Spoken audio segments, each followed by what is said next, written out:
হ্যাঁ এভরিওয়ান, আসসালামু আলাইকুম। Welcome back to my channel. আমি সোনিয়া, আপনারা দেখছেন সোনিয়ার রান্নাঘর। আর আজকের এপিসোডে আমি আপনাদের সবথেকে সহজ উপায়ে চিকেন বিরিয়ানি তৈরি করে দেখাবো। এই বিরিয়ানিটা পুরান ঢাকার ঘরে ঘরে রান্না করা হয়। ঘরে ঘরে মানে রেস্টুরেন্টেও ঠিক একই স্টাইলে রান্না করা হয়। এই রান্নাটা যতটা সহজ, খেতে কিন্তু দারুণ মজার। নতুন রাঁধুনি অথবা ব্যাচেলাররাও কিন্তু একবার এই ভিডিওটা সম্পূর্ণ দেখে রান্না করলে দেখবেন একেবারে পারফেক্ট বিরিয়ানি রান্না করতে পেরেছেন। যে খাবে সে আপনার প্রশংসা করতে বাধ্য হবে। এটা এত বেশি টেস্টি। চলুন শুরু করা যাক। প্রথমে এখানে একটা মুরগির মাংস নিয়ে নিয়েছি। মুরগির গলা আর হাড়গুলা একটু কমিয়ে নিয়ে মাংসের পরিমাণ বেশি দিয়েছি। আর এর মধ্যে ১ চা চামচ মরিচের গুঁড়া আর লবণ দিয়ে দিলাম। ভালোভাবে মেখে ১০ মিনিট একটা সাইডে রেখে দিব। এরপর আমরা এই মুরগির মাংসটাকে ভেজে নিব তেলের উপরে। এর জন্য তেল দিয়ে দিচ্ছি প্যানের মধ্যে। তেলের পরিমাপটা বলা যায় না। আপনারা বুঝে তারপরে দিবেন। এটা কিন্তু ডুবো তেলে ভাজবো না। হালকা করে মাছ যেভাবে আমরা ভাজি সেভাবে ভেজে নিব। মুরগির টুকরাগুলো দিয়ে হাই আঁচে এটাকে ভাজতে হবে। লো আঁচে ভাজলে কিন্তু মুরগির মাংস থেকে পানি বের হয়ে মাংসটা শক্ত, শক্ত হয়ে যাবে। খেতে কিন্তু মোটেও ভালো লাগবে না। হাই আঁচে ২ টা পাশ উল্টে পাল্টে মোট ২ থেকে ৩ মিনিটের মতো ভেজে নিব। যেন সুন্দর একটা কালার আসে। ভাজার সময় আবার ঢাকনা দিতে যাবেন না, অথবা তেল ছিটলে ভয় পাবেন না। একটু দূরে দাঁড়িয়ে থেকে ভেজে ফেলুন চিকেনটা। তাহলেই দেখবেন এটা খেতে কত বেশি মজার হয়। এভাবে চিকেন ফ্রাই করে যদি ভুনা করেন, সেটাও কিন্তু খেতে অনেক বেশি মজার হবে। এই স্টেপটা কিন্তু স্কিপ করা যাবে না। স্কিপ করতে চাইলে আমার চ্যানেলে অন্য রেসিপি আছে চিকেন বিরিয়ানির, সেটা দেখে নিতে পারেন। এরপর এই ভাজা মুরগির তেল দিয়ে পেঁয়াজ বেরেস্তা করে নিচ্ছি। এই তেলেই কিন্তু রান্নাটা হয়ে যাবে। এখানে প্রায় হাফ কাপের মতো তেল ছিল আর ১ কাপ পরিমাণ পেঁয়াজ দিয়ে দিলাম। সাথে দিয়ে দিয়েছি দারুচিনি, এলাচ, তেজপাতা, গোলমরিচ, লবঙ্গ এবং শাহজিরা সবকিছু অল্প অল্প করে দিলাম। যখন বেরেস্তার কালার চলে আসবে ১ টেবিল চামচ করে পেঁয়াজ বাটা, আদা বাটা, জিরা বাটা এবং রসুন বাটা দিয়ে দিলাম। লাল মরিচের গুঁড়াও ১ টেবিল চামচ পরিমাণ, বিরিয়ানির মসলা দিয়ে দিলাম ২ টেবিল চামচ পরিমাণ। স্বাদ মতো লবণ এবং 1/4 কাপ দিয়ে দিলাম টক দই।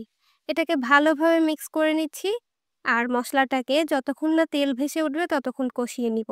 মসলাটা কষানো হয়ে গেলে এর মধ্যে চিকেনের টুকরাগুলো দিয়ে দিব। চিকেনটাকেও এই মসলার সাথে অনেকক্ষণ যাবৎ সময় নিয়ে ভেজে নিতে হবে, যেন কোনো পানি না থাকে। তারপর আমরা এর মধ্যে দিয়ে দিব হাফ কাপ পরিমাণ পানি। এই পানিতেই মুরগিটা রান্না হয়ে সেদ্ধ হয়ে যাবে খুব ভালোভাবে।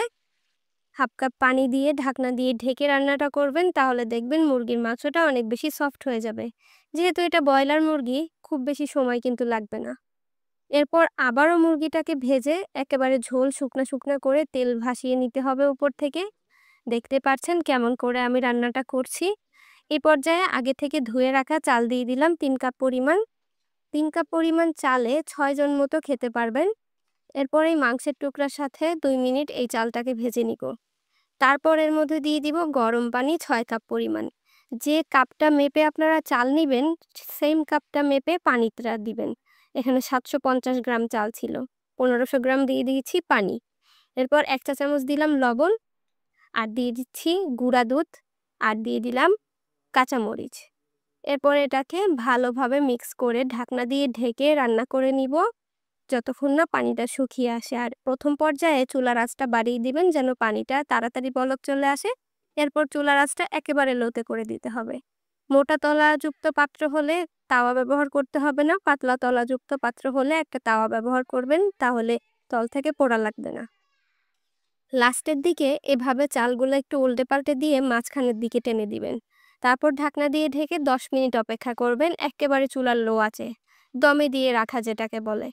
এরপরে ১০ মিনিট পরেই দেখবেন ঝরঝরে চিকেন বিরিয়ানি এক্কেবারে রেডি। দেখতেই পাচ্ছেন কতটা ঝরঝরে হয়েছে। সঠিক পরিমাপটা যদি আপনারা ফলো করেন, আমি ঠিক যেভাবে বলেছি এবং দেখিয়েছি, প্রথম দিনের রান্নাতেই আপনারা বাজিমাত করতে পারবেন।